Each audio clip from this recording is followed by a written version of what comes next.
Hi, I'm Amanda Morrall, Personal Finance Editor with Interest.co.nz, and this is another one of our double shot interviews.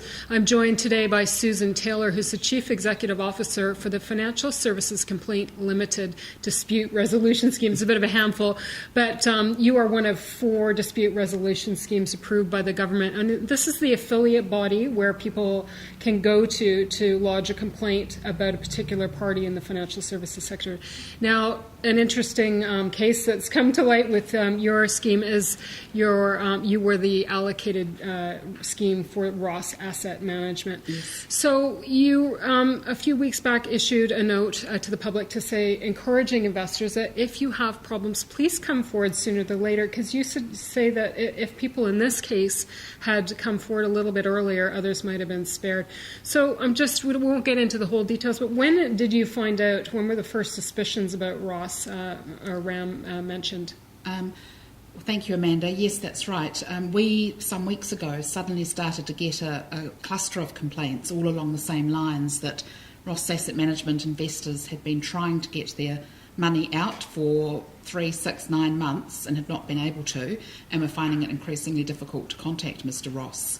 So at that stage we became aware, obviously we had a series of material complaints, and I notified the FMA.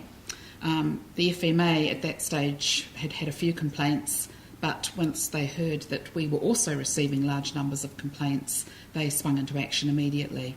So walk me through the process. How long does it take before the complaint comes in, reaches your office, before it's actioned, or what's the process that you take? Okay, well, when we get a complaint in, the first thing we look to see is whether the person's been back to the advisor or the provider that they're complaining about. If not, we'll suggest that they do that, and we sometimes help them do that. Otherwise, if it's clear that it's already been through the process or the person hasn't been able to get any result dealing directly with the advisor, we then start an investigation. We contact the advisor or provider, often ask for a full report, may well ask for the full file, possibly interview the parties. We then look to see whether it's possible to negotiate any resolution of the complaint. And sometimes if a complaint lacks merit, we will tell the complainant and tell them why. If that still doesn't work, then the case comes to me for a formal decision, and I can make a decision. If I find fault and financial loss, can award compensation up to $200,000. And my awards are binding on the financial service provider. Okay, so it's not a toothless organisation? No, not at all. In fact, $200,000 is equivalent to district court jurisdiction. And as I said, awards are binding on the advisors or financial service providers. Not binding on the consumer, though. So if the consumer doesn't like the decision, then he or she's free to go to court or disputes tribunal. So in the case of Ross Asset Management, did you actually get to the investigative stage, or it was too far gone? Things really went too fast from there. As soon as the FMA went in and realised that there was a serious problem, as you know, through the media, things went very fast from there. Receivers were appointed, and unfortunately it soon became clear that there were very little funds available. Okay. So there's some criticism around the regulator not having taken more preemptive action in this case, but we were talking earlier that investors themselves have to take greater responsibility for who they are entrusting their money with. Yes. In this case, were a lot of people going through Ross Asset Management on their own, or through a financial advisory chain, or what are the stories that are emerging?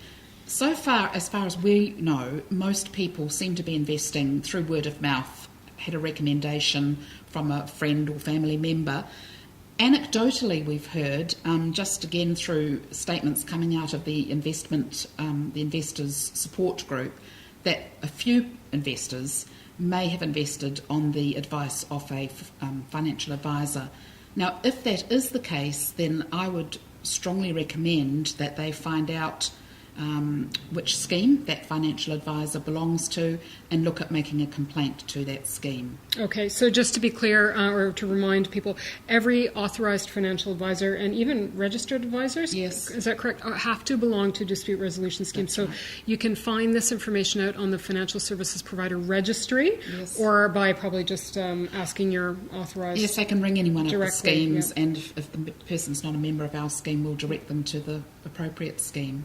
Okay. There seems to be there's a perception out there that maybe the process is a bit too daunting, scary, might need a lawyer.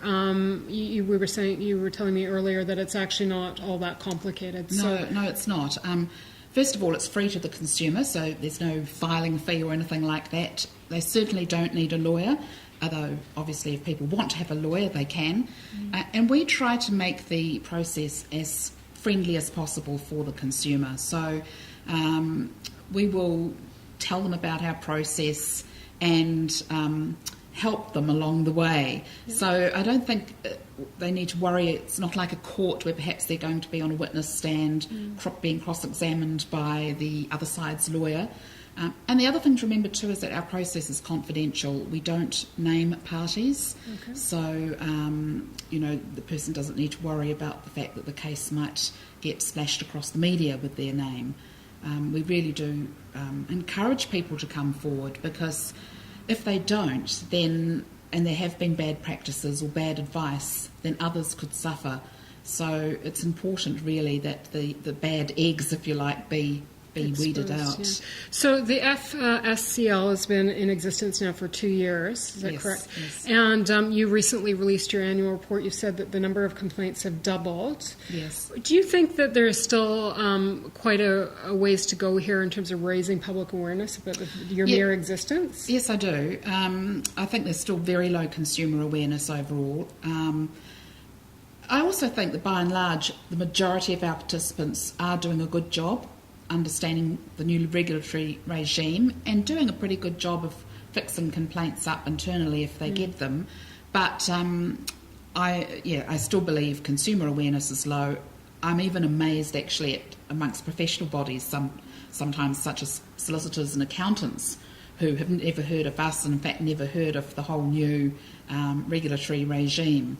I know, there's still quite a bit of public awareness to go. Still a lot of public awareness to go. Finally, just wanted to ask you, in your report, I believe that complaints around insurances were the sort of number one issue there, Yes. specifically travel insurance? Or what Yes. were the sore points?